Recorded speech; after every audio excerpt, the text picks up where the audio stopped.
Hi everyone, welcome to my channel. Today I am in an amazing province named Nakhon Pathom, just 15 minutes away from Bangkok. It's a wonderful area with numerous awesome places to visit. Hit subscribe button down below if you enjoy exploring Thailand as much as I do, and let's see what is good here. Nakhon Pathom, the province we are at, is just 50 kilometers away from Bangkok. It's less than an hour of driving, so it could be a very interesting destination for those who want to dig deeper and explore beyond famous travel roads. The best way to get here is by your private car. Then you can easily get around from one place to another. There is a public transportation though, including the buses and the train. And the station is just next to a few stops from today's list, so if you prefer this way, it could probably work out quite well and cheap. As for me, I traveled with my friend by car. As for our road, we've got 3 complex locations to visit. That would be a magnificent royal palace, a giant chedi with the local market at the foot, and a unique cafe with a airplane's graveyard, which we actually begin with. Please note that all the links for each location you can find in the description below this video. I wouldn't say this is a rare thing though. There are many restaurants in dead aircrafts in Thailand, including Bangkok and Pattaya. But this place has overcame all my expectations. There is no 1, no 2, and no even 3 planes here. They are just all over, including one giant airliner, a few smaller ones, and a number of fighters. And I couldn't help but wonder, where did they get that many pieces of disabled machines? There is even some sheep here along with some brood of ducklings. The name of this place is Niagara N Garden, and I found it from some Facebook page I follow. The cafe is actually not in a very convenient place. It's in the middle of motorway, so if you came by public transportation, the best way to get here is taxi. There is a huge empty plot before it, so it is very easy to just pass it by. And the very special thing about this restaurant is that huge airplane pierces it through, and a part of the cafe is located right inside the plane.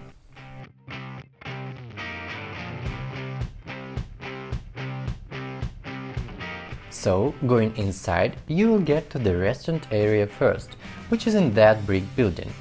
The interior looks cozy and the seats are comfy to chill here long time over the meals or drinks.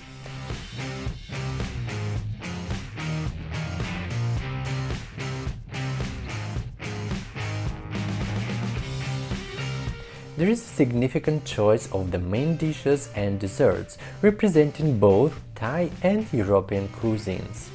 The drinks are very cheap, around 65 to 90 Thai baht, so if you are traveling budgetary, it is still affordable. The desserts are not expensive either, about 120 Thai baht. As for the dishes, they bite more. The cheapest would be 200 and over.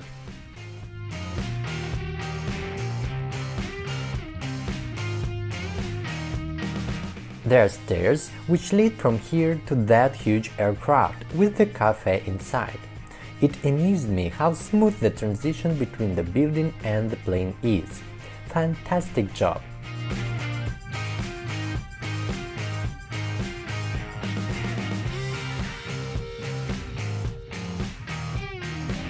It seemed to me that these are actually 2 different shops, because the cafe here has its own name and it specifically serves coffee.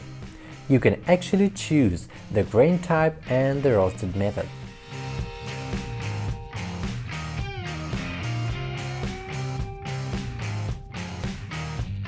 The interior here looks completely different. It made me feel like in some sci-fi movie, with some comfy sofas combined with the metal chairs and glass tables.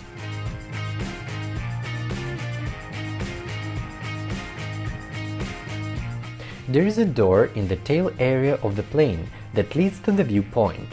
There isn't much to see though, Much more interesting experience is the opportunity to get on the plane's wing itself. There is a special staff there that controls the traffic in order to avoid the crowds on the wing, and it's open just only from 2 until 5 p.m., so you can plan your trip accordingly.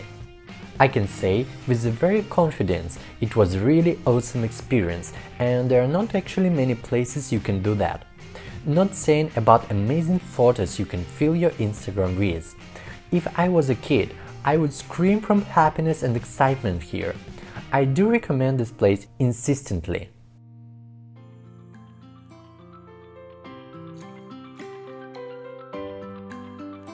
The next place we are going to look at is Sanam Chandra Palace. This royal residence was built by the King Rama VI. It consists of a very picturesque park area and a number of majestic buildings. I love to have a walk around royal residences. Sadly, I went to Nakhon Pathom a while ago and there were still anti-COVID restrictions in place, so some parts of the residence were closed.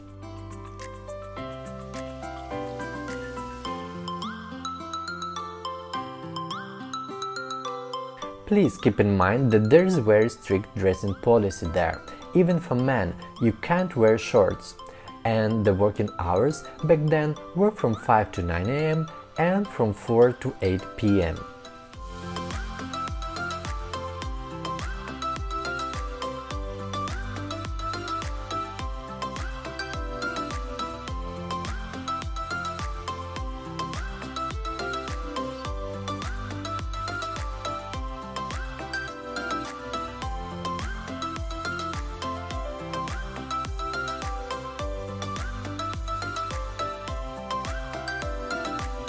This gorgeous building we are looking at is called Nakhon Pathom Residence, and this is where everything has begun with in 1902. The point is, by that time there already was another important landmark here, the phra chedi, and it was chosen by the king as the place to pray. The praying here was obviously that pleasing that the monarch couldn't stop and decided to build a place nearby to sleep. For that, he just bought 335 acres of the land where in 1907 the residence we just passed by has grown. And the rest of the complex was finished by 1911. His Majesty Vajirayana called the whole place in the name of the pond in the neighborhood, Sanam Chandra, that means Moon Pond. When the king had died, the palace had been closed and transformed to Nakhon Pathom's administrative area. Some palace halls had been dismantled and moved for their preservation to the National Museum in Bangkok.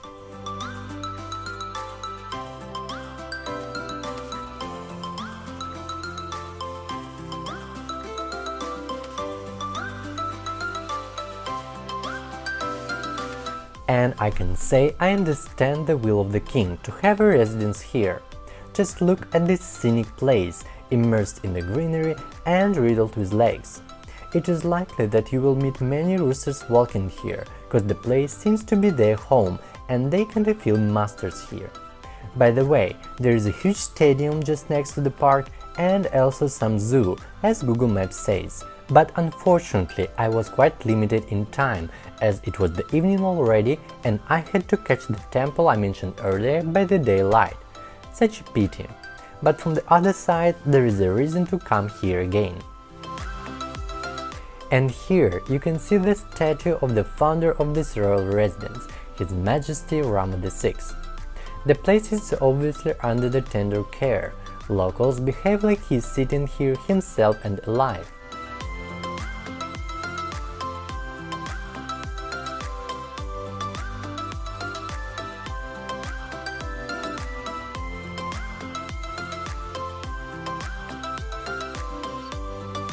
And here, in this residence named Charlie Mankalasana, you can see an impressive combination of the French Renaissance and English fetchwork, though this name was given to it later, by the king himself, and in earlier years it carried the name Yalek Residence, in the name of king's favorite dog. You can also find the monument for the dog here, it's just in front of the palace.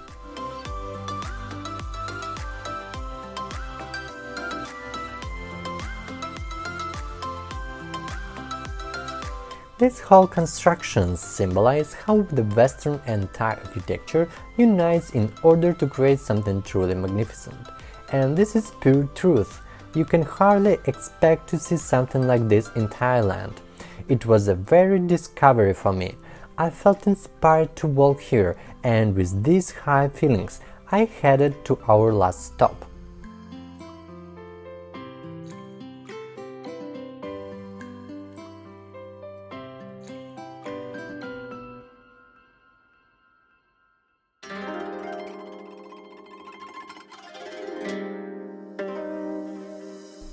The last by the order, but not by the meaning, place in our list is this huge temple, Phra Pathom Chedi, which means the very first saint chedi given by the King Mongkut. It is located in the very center of the Nakhon Pathom city and appears to be the symbol of it and the whole province. The chedi is 120 meters above the ground, which makes it the tallest in Thailand. It is also one of the most interesting ones, as its history is enough to make a scenario for the very whole film.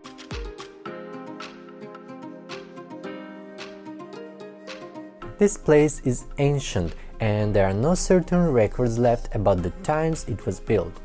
However, Subhadradis School, a very respectful Thai historian and archaeologist, has claimed that the temple was found in the year 325 BC. The ancient monks were sent to these lands by the Indian king Ashoka in order to turn Suvarnabhumi lands into Buddhism. However, Chedi itself has grown by the year 193 AD and obviously was a building of a much more modest size. And of course there is another Buddha relic in here. Poor guy was torn to pieces, which traveled all around the world.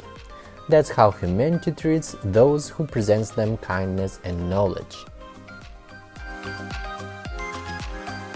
Anyway, since there are no any proven data about the Chedi's appearance, it became surrounded by the dozens of myths and legends. The most famous one says that there used to be a city-state here once, named Nakhon Pathom, and it was ruled by the king Prayagong. The king has gotten a long-awaited son and heir, who was named Phan. However, the local fortune teller predicted that the boy will commit a fratricide in the future. So the king has made the decision to abandon the son.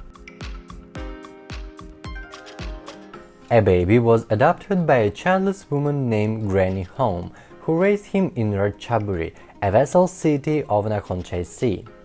In the times when the boy turned into a man, a very incident has happened. A huge elephant has attacked Ratchaburi and its people. The elephant belonged to a local lord, and only Prayapan heroically stood for the people and managed to subdue the animal. The lord was stunned by the boy's courage and adopted him as his son.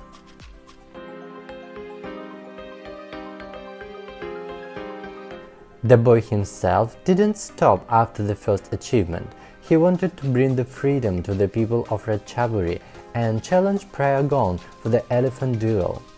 Prayapan killed his father, as the prophecy has told, which made him a king of both lands. He still didn't know the king was his dad, so he claimed his wife to be a queen, as it should have been done according to the ancient tradition. But when the woman met Prayapan, she recognized her son and told him the truth. Then, scared that the people will discover the truth, Prayapan killed Granny Home, but when it was done, he realized that committed not one but two deadly sins. Then Prayapan came to a group of archaics for advice, and they guided him to build a majestic chedi so that birds couldn't fly above it. As you can see, he redeemed his guilt. That's how Nakhon Pathom is. Subscribe my channel to see more of my upcoming videos soon and support me by hitting the like button or dropping comments. I appreciate it a lot and see you in the next video.